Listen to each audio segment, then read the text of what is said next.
Hello and welcome back to my channel Aindrila's canvas. আজ আরো একটা গ্র্যান্ড নিউ ব্লগ নিয়ে আমি ঐন্দ্রিলা তোমাদের সকলের সামনে আবারও চলে এসেছি।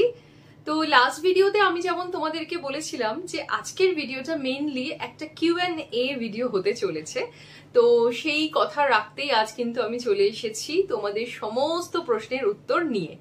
তো ভিডিওটা শুরু করার আগে বলে রাখি একটা কথা, এই মুহূর্তে যারা আমার চ্যানেলে একেবারে নতুন এবং প্রথমবারের জন্য আমার ভিডিওটা দেখছো, তোমরা প্লিজ আমার চ্যানেলটাকে সাবস্ক্রাইব করে রাখো, তাহলেই এরপর যে সমস্ত ভিডিও আমি আপলোড করব সেই সমস্ত ভিডিওর নোটিফিকেশন তোমরা খুব তাড়াতাড়ি পেয়ে যাবে।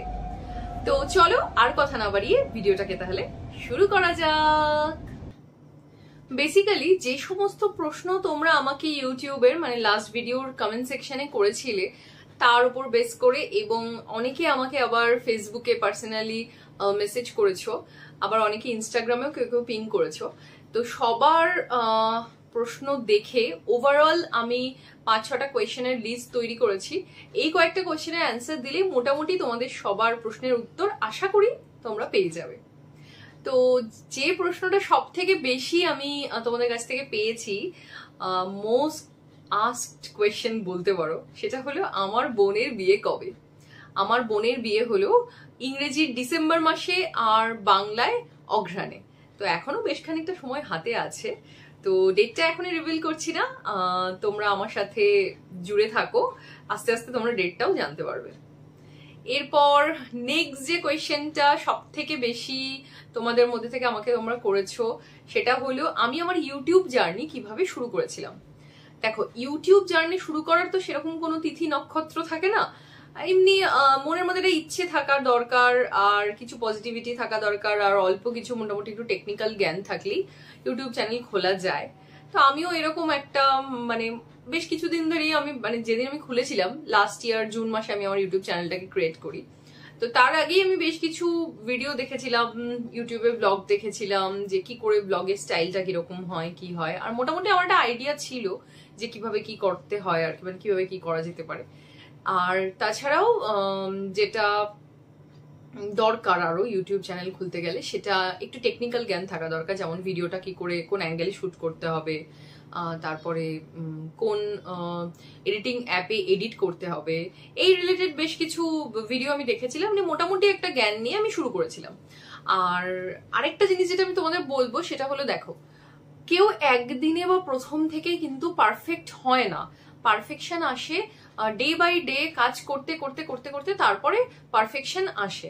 আমি নিজে এখন বুঝতে পারি, প্রথম দিন আমি যে ভিডিওটা আপলোড করেছিলাম এবং আজকে এই মুহূর্তে আমি যে ভিডিওটা আপলোড করছি, দুটোর মধ্যে কিন্তু অনেক ডিফারেন্স চলে এসেছে।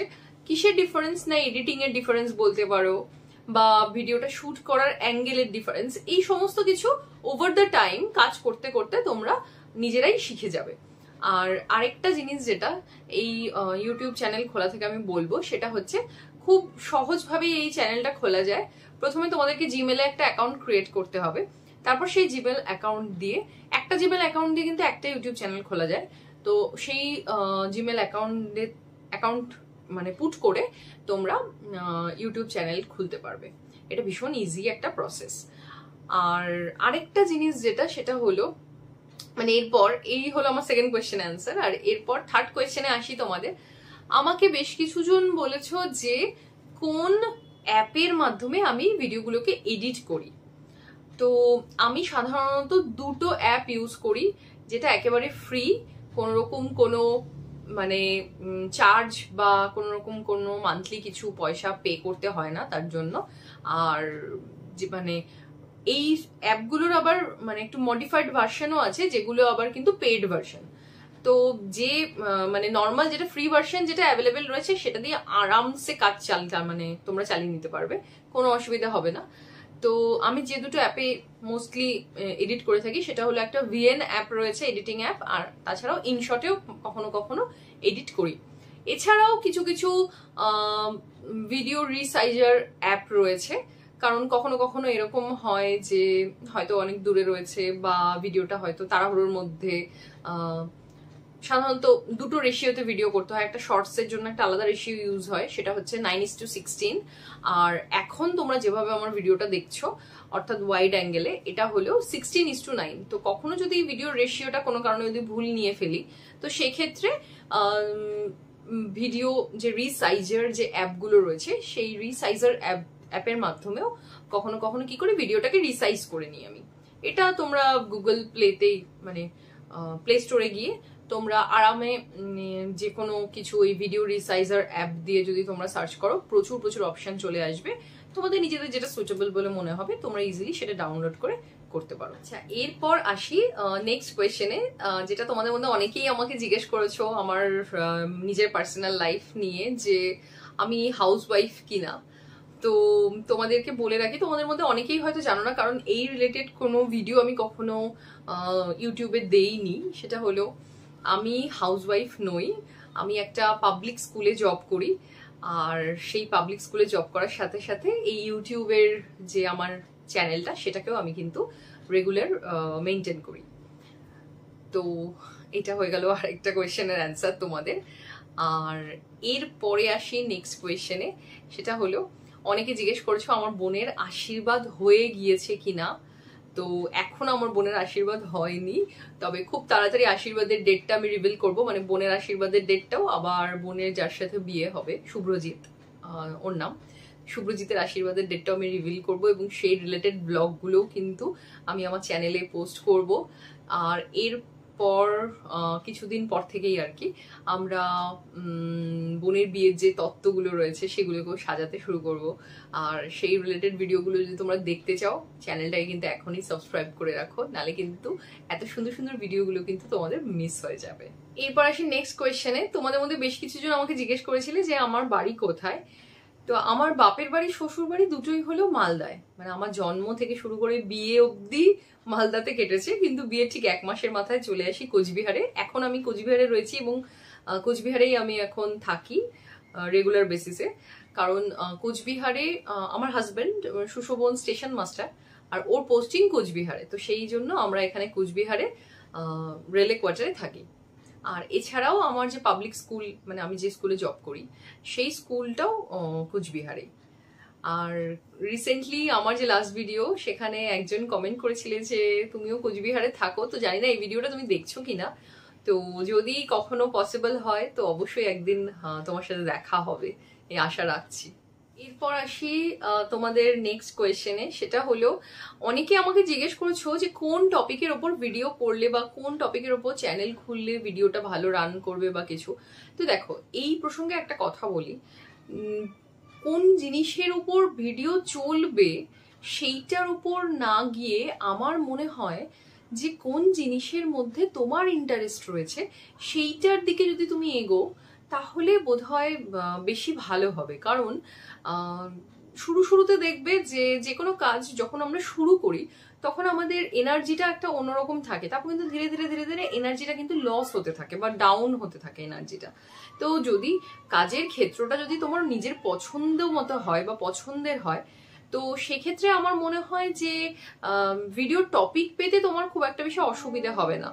আবার পাশাপাশি যদি তুমি তোমার দেখা গেল, আমি যেমন ডেইলি ব্লগ করি, আবার যদি এখন এক্ষেত্রে দেখো চ্যানেল বহু রকমের হয়, এডুকেশন চ্যানেল হয়, ডান্সের চ্যানেল হতে পারে, তারপর বাচ্চাদের কিছু শেখানো এই রিলেটেড কিছু চ্যানেল হতে পারে, কিছু হয় হাতের জিনিসপত্র, মানে বিভিন্ন কি ঘরোয়া জিনিসপত্র নিয়ে হাতের কাজের যে সমস্ত জিনিস আমরা তৈরি করতে পারি সেই রিলেটেড চ্যানেল হয়, কুকিং রিলেটেড চ্যানেল হয়, বিউটি বা ফ্যাশন রিলেটেড কিছু চ্যানেল রয়েছে, মেকআপ রিলেটেড চ্যানেল। তো এখন দেখো এর মধ্যে তোমাকে বেছে নিতে হবে, আবার কিছু গেমিং চ্যানেলও রয়েছে। তো এর মধ্যে তোমাকে বেছে নিতে হবে যে তুমি কোন জিনিসটার প্রতি আগ্রহী, আর এইটা মানে নিজের আগ্রহের উপর বেস করে যদি তুমি এগো, তাহলে আমার মনে হয় সাকসেসের রেটটা হয়তো বেশি থাকে। আচ্ছা, একটা জিনিস যেটা খুব ইম্পর্টেন্ট, এটা আমার আগেই বলা উচিত ছিল, তো যাই হোক কিছুটা মিস হয়ে গেল, মানে কিছুটা দেরি করে ফেললাম, মিস হয়নি, দেরি করে ফেললাম আর কি। তো সেটা হলো কেউ একজন বা দুজন আমাকে জিজ্ঞেস করেছিলে যে ওয়াচ টাইমের ব্যাপারটা নিয়ে জিজ্ঞেস করেছিলে, যে লং ভিডিও বা শর্ট ভিডিওর মধ্যে কোনটা দিলে বেশি ওয়াচ টাইমটা তাড়াতাড়ি গেইন করতে পারবে তোমরা। তো এক্ষেত্রে একটা কথা আমি তোমাদের বলে রাখি, সেটা হলো শর্টসের থেকে কিন্তু কোনো রকম কোনো ওয়াচ টাইম তোমরা পাবে না। মানে শর্টস যে যতই মানে তোমার চ্যানেলে যে শর্টসটা ধরো তুমি আপলোড করলে, সেটা যদি মানে কেউ 3-4 ঘন্টা ধরেও দেখে, তাহলেও কিন্তু তোমার কোনো রকম কোনো ওয়াচ টাইম সেটা ক্যালকুলেট হবে না। মানে শর্টসের থেকে কোনো ওয়াচ টাইম কিন্তু গেইন হয় না। মানে শর্টস আপলোড করলে মানে is equal to 0 watch time তোমার গেইন হবে। যে তোমার শর্টস যতবারই দেখুক না কেন বা তোমার শর্টস যতই ভাইরাল হোক না কেন, শর্টসের থেকে কিন্তু কোনো রকম কোনো ওয়াচ টাইম কাউন্ট হয় না। এটা একটা খুব ইম্পর্টেন্ট জিনিস, এটা প্রথম থেকেই বুঝে নাও যারা চ্যানেল খুলতে চাও। আর শর্টস ওয়াচ টাইম কাউন্ট হয় একমাত্র তুমি যে লং ফরম্যাটের যে ভিডিওগুলো দেবে সেগুলো থেকে। মানে শর্টসের রেশিও হয় হলো, শর্টস কি লম্বা ভাবে মানে শর্টস গুলো আপলোড হয়, মানে রিলস বলো বা ফেসবুকের রিলস হতে পারে বা ইনস্টাগ্রামে যে সমস্ত রিলস গুলো হয়, সেগুলো যে ফরম্যাটে আপলোড হয় শর্টসও সেম ফরম্যাটে আপলোড হয়, অর্থাৎ 9:16। এবার 9:16 মানে আমরা যেভাবে মোবাইল দেখি লম্বা হবে তো ফোন ধরি আমরা, সেটাকে বলে 9:16 ফরম্যাট। এবার এখন এই ফরম্যাটে মানে ফোনটাকে আমি এই ফরম্যাটে ঘুরিয়ে আপলোড মানে ভিডিওটা শুট করছি। তো এই যে ফরম্যাটটা লং ভিডিও যে ফরম্যাট, সেটা হলো 16:9 ফরম্যাট। তাহলে বুঝতে পারলে এটা হলো 9:16 ফরম্যাট। আর ফোনটাকে মানে ন্যাচারালি আমরা যেভাবে ফোনে কথা বলি বা ফোন দেখি সেইভাবে, আর যখনই ফোনটাকে আমরা এইভাবে ধরো কোনো একটা বড় জিনিসকে আমরা যখন ধরো ছবি তুলি, সাধারণত তখনই আমরা ফোন ঘোরাই ক্যামেরা অন যখন থাকে আমাদের। তো এই যে ফরম্যাটটা এটাকে বলে 16:9 আর এইটাকে বলে 9:16। তো 16:9 ফরম্যাটে তোমরা যে সমস্ত লং ভিডিওগুলো আপলোড করবে, সেগুলোর থেকে যে মানে তোমার ভিউ যত বেশি পড়বে, তার থেকে কিন্তু তোমার কেবলমাত্র ওয়াচ টাইম ক্যালকুলেট হবে। আর এই ওয়াচ টাইম টোটাল লাগে হলো মনিটাইজেশনের জন্য 4000 ঘন্টা লাস্ট 365 ডেজের মধ্যে। মানে মনে করো আমি আমার চ্যানেলটা 1 জুন খুলেছিলাম 2023-এর, তো এবার 2024-এর 1 জুনের মধ্যে আমাকে এই 4000 ঘন্টা ওয়াচ টাইমটা পূরণ করতে হবে। আর যদি কোনো কারণে এই 1 জুনের যে টাইমিং পিরিয়ডটা মানে 365 ডেজে 1 জুন 2023 থেকে 1 জুন 2024 এই যে টাইমিংটা, এটা যদি পেরিয়ে যায় তারপর কিন্তু আর মানে ওইদিকে একদিন এদিকে একদিন বেড়ে গেল মানে ওই দিকের থেকে একদিন কমে যাবে তোমার, বুঝতে পারলে? এইভাবে আর কি ওয়াচ টাইমটা ক্যালকুলেট হয়। লাস্ট 365 ডেজে তোমার চ্যানেলে কতটা ওয়াচ টাইম মানে জেনারেট হয়েছে সেটার উপর দিয়ে কিন্তু ওয়াচ টাইমটা ক্যালকুলেট হয়। আচ্ছা, আরেকটা জিনিস যেটা সেটা হলো কেউ একজন আমাকে কমেন্ট করেছিলে যে আমার ভিডিও এডিট কে করে। তো ভিডিও শুট করা থেকে শুরু করে এডিট করা বা সং সিলেক্ট করা বা ধরে নাও মানে সমস্ত কিছু ইচ অ্যান্ড এভরিথিং সমস্ত কিছু কিন্তু আমার মানে আমি নিজেই করি। মানে এখানে কিন্তু কেউ হেল্প করে না। সব থেকে বড় কথা, এখানে থাকি হচ্ছে আমি আর আমার হাজবেন্ড দুজনে, অন্য কোনো বাড়ির ফ্যামিলির লোকজন কেউ আমাদের সাথে থাকে না। তো তারা সবাই বাড়িতে রয়েছে মালদায়, আমরা যেহেতু কুচবিহারে। তো এখানে আমরা দুজনেই থাকি আর আমার সমস্ত ইউটিউব রিলেটেড কাজকর্ম আমি নিজেই করি। আর আমার হাজবেন্ড খুব একটা বেশি ইউটিউবে কি করে কি করতে হয় সেটা ও খুব একটা জানেও না। এমনি ওকে হয়তো কিছু যদি বলি যে কেমন লাগছে ঠিক আছে কিনা, মন্তব্যটা দিতে পারে, কিন্তু কি করে কি করতে হয় এডিট করা বা অন্য এই রিলেটেড আদার্স যে সমস্ত জিনিস হয় সেটা ও কিন্তু জানে না। তো সমস্ত কাজকর্ম একদম এ থেকে জেড অব্দি সবকিছু আমি নিজেই করি। আচ্ছা, আর এক্ষেত্রে আরেকটা জিনিস বলে রাখি তোমাদেরকে, সেটা হলো ইউটিউবের সং সিলেকশনের একটা ব্যাপার বা ব্যাকগ্রাউন্ড মিউজিকের যে ব্যাপারটা, সেটা এটা হলো দেখো ইউটিউবের একটা বিশাল বড় সমস্যা হলো কপিরাইট ক্লেম বা কপিরাইট স্ট্রাইক। ঠিক আছে, তো কপিরাইট ক্লেম আর কপিরাইট স্ট্রাইক দুটো আলাদা জিনিস। এবার ধরো কোনো একটা হিন্দি গান বা কিছু দিয়ে তুমি যদি কোনো একটা ভিডিও আপলোড করে দাও, তাহলে কিন্তু সেটা অবশ্যই কপিরাইট ক্লেমের মধ্যে চলে আসবে। ভিডিওর কথা আমি বলছি, শর্টস নয়। তো সেটা কিন্তু কপিরাইট ক্লেমের মধ্যে চলে আসবে। তো সেই জন্য কি হয়, অনেক সময় আমাদেরকে বিভিন্ন মুড বা বিভিন্ন রকমের কোনো একটা অকেশন বলো বা কোনো একটা অন্য কোনো একটা ফিলিং ভালো করে তুলে ধরার জন্য কি আমরা সাধারণত যে কোনো ভিডিওর পেছনে একটা ব্যাকগ্রাউন্ড মিউজিক ইউজ করি। তো এই মিউজিকগুলো তোমরা কখনোই গুগল ক্রোম থেকে বা অন্য কোনো জায়গা থেকে ডাউনলোড করে ভিডিওর মধ্যে সেট করবে না, তাহলে কিন্তু তোমাদের ভিডিওতে অবশ্যই কপিরাইট ক্লেম চলে আসবে। তোমরা সবসময় চেষ্টা করবে, দেখবে ইউটিউবেরই নিজস্ব অডিও লাইব্রেরি রয়েছে, তো সেটা তোমরা চ্যানেল কাস্টমাইজেশন বা কাস্টমাইজ চ্যানেল এই অপশানে গেলেই কিন্তু তোমরা পেয়ে যাবে। দেখবে অডিও লাইব্রেরি বলে একটা অপশান আছে, সেখানে বিভিন্ন ধরনের রোম্যান্টিক বলো, স্যাড বলো, হিপ হপ বা বিভিন্ন রকম মুডের ওপর বিভিন্ন ধরনের আর্টিস্টের কিছু কিছু সংও রয়েছে, আবার কিছু কিছু বেশিরভাগটাই ব্যাকগ্রাউন্ড মিউজিক রয়েছে। মনে করো 80% মতো ব্যাকগ্রাউন্ড মিউজিক রয়েছে, জাস্ট ইনস্ট্রুমেন্টাল মিউজিক, আর কিছু 20% মতো কিছু সং রয়েছে। তো সেগুলো সবগুলো তোমরা অনায়াসেই ইউজ করতে পারবে। আর যেহেতু এটা ইউটিউবের নিজস্ব অডিও লাইব্রেরি, তো সেক্ষেত্রে কোনোরকম কোনো এই ধরনের মিউজিকগুলো ইউজ করলে কিন্তু কোনো কপিরাইট ক্লেম আসবে না। এবার ধরো অনেকেই ভাবছো এরকম যে কপিরাইট ক্লেম আসলে প্রবলেমটা কোথায়। কপিরাইট ক্লেম আসলে প্রবলেমটা এটাই যে একটা সময় পর তো আমাদের চ্যানেল মনিটাইজ হবে, তো যখন 4000 ঘন্টা ওয়াচ টাইম পেরোনোর পর, মানে এই যে থ্রেশহোল্ডটা রয়েছে ইউটিউবের, এটা কমপ্লিট হয়ে যাওয়ার পর তোমার চ্যানেল মনিটাইজ হবে।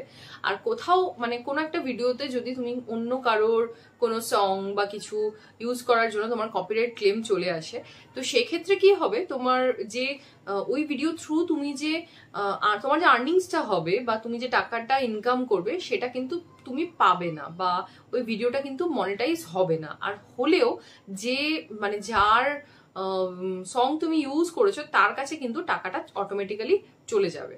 তো সেই জন্যই আমি বলছি প্রথম থেকেই তোমরা চেষ্টা করো যে কোনো ভিডিও তোমরা আপলোড করবে সেটাকে without any copyright claim upload করার। তাহলে কি হবে, একটা সময় পর যখন তোমার চ্যানেলটা মনিটাইজ হবে তখন তার সম্পূর্ণ যে আর্নিংসটা সেটা তুমিই পাবে। আচ্ছা, এবার আসি কপিরাইট স্ট্রাইকের ব্যাপারে। কপিরাইট স্ট্রাইকটা একেবারেই অন্যরকম জিনিস। সেটা হলো তোমার ধরে নাও তুমি হার্মফুল কোনো কিছু আপলোড করলে, কোনো ভিডিও আপলোড করলে, বা অন্যের থেকে কোনো কিছু, ধরো অন্যের কোনো কন্টেন্ট তুমি চুরি করে আপলোড করলে, বা অন্যের কোনো কন্টেন্ট তুমি কপি পেস্ট করলে, চুরি তো আর করা যায় না, কপি পেস্ট তুমি করলে, তো সেই ক্ষেত্রে কিন্তু তোমার চ্যানেলে কপিরাইট স্ট্রাইক আসতে পারে। আর কপিরাইট স্ট্রাইক কিন্তু চ্যানেলের জন্য একটা মারাত্মক জিনিস। এই কপিরাইট স্ট্রাইক 1 কি 2 বার আসার পর, মোটামুটি 2 বা 3 বার আসার পর, 3 বার যদি কপিরাইট স্ট্রাইক তোমার চ্যানেলে চলে আসে তাহলে কিন্তু তোমার চ্যানেলটা কিন্তু ডিলিটও হয়ে যেতে পারে। তো সেই জন্যই বলছি, বা ডিলিট না হলে হয়তো কখনোই তোমার চ্যানেলে তুমি মনিটাইজেশন অন করতে পারবে না। তো সেই জন্যই সবসময় চেষ্টা করবে নিজের যেটুকু ক্ষমতা বা নিজের তুমি যা জানো তাই দিয়েই তুমি নিজে থেকে কিছু ক্রিয়েট করার চেষ্টা করবে। কখনো কিছু অন্যেরটা কপি করা বা কিছু এই জাতীয় কিছু চেষ্টা করো না, তাহলে সেটা তোমার জন্যই খারাপ হবে। তো অনেক কথা বললাম, অনেক কিছু নিয়ে আলোচনাও করলাম। আর এরপর যদি তোমাদের অন্য কোনো কিছু নিয়ে, মানে ইউটিউব রিলেটেড অন্য কোনো কিছু যদি তোমরা আরো জানতে চাও, আরো ডিটেইলে যদি কিছু জানতে চাও, তো তোমরা অবশ্যই আমাকে কমেন্ট করে জানাও। আর আবারও একটা কথা আমি যেটা বলবো সেটা হলো, দেখো একদিনে কেউ কখনো শিখতে পারে না। আমিও ইভেন একদিনে কিন্তু কিছু শিখিনি, আমি আস্তে আস্তে day by day over the time করতে করতে সবাই শেখে, এটাই হলো কথা। তো এমন কিছু বিশাল বড় একদম রকেট সায়েন্স না, ইউটিউবের ভিডিও বানানোটা ভীষণই ইজি। তো তোমরা চেষ্টা করো, চেষ্টা করলে হয়ে যাবে। খালি চেষ্টা করবে হচ্ছে যখন ভিডিওগুলো বানাবে একটু ফ্লুয়েন্টলি কথা বলার চেষ্টা করবে। আবার এছাড়াও আরেকটা জিনিস, অনেকের ধরো কথা বলতে অসুবিধা হয় সরাসরি, তো সেক্ষেত্রে তোমরা ভয়েস ওভারও দিতে পারো আরামে, কারণ ভয়েস ওভারের অপশন তো রয়েইছে। তো সে মানে যেটা তোমরা কমফোর্টেবল মনে করবে সেটাই তোমরা করো, তো কোনো চাপ হবে না। আর আরেকটা জিনিস যেটা, সেটা হলো ইউটিউবের যে সমস্ত ভিডিওগুলো তোমরা আপলোড করবে চেষ্টা করবে সবসময় একটা সুন্দর থাম্বনেল দিয়ে সেটাকে ভিডিওগুলোকে আর কি আপলোড করার। আর থাম্বনেল কোনটাকে বলে, থাম্বনেল হলো দেখবে যে কোনো ভিডিওতে তুমি ওপরে যে কভারটা দেখতে পাও না, যার মধ্যে নাম লেখা থাকে বা ভিডিওটা কিসের ওপর বেস করে তৈরি করা হয়েছে, সেটাকে বলে হচ্ছে থাম্বনেল, মানে ভিডিওর কভারকে বলে থাম্বনেল। তো থাম্বনেলটা মোটামুটি একটু সুন্দর করার চেষ্টা করো, খুব বেশি হিজিবিজি করার বা লেখার দরকার নেই।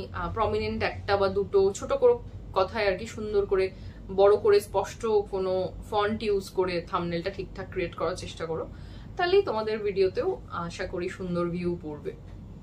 তো মোটামুটি তোমাদের যা যা কোয়ারিজ ছিল আশা করি সবগুলোরই কিছু কিছু মানে করে আমি আনসার দিতে পারলাম, আর সবগুলোকেই টাচ করতে পেরেছি, সমস্ত কোয়েশ্চেনকেই।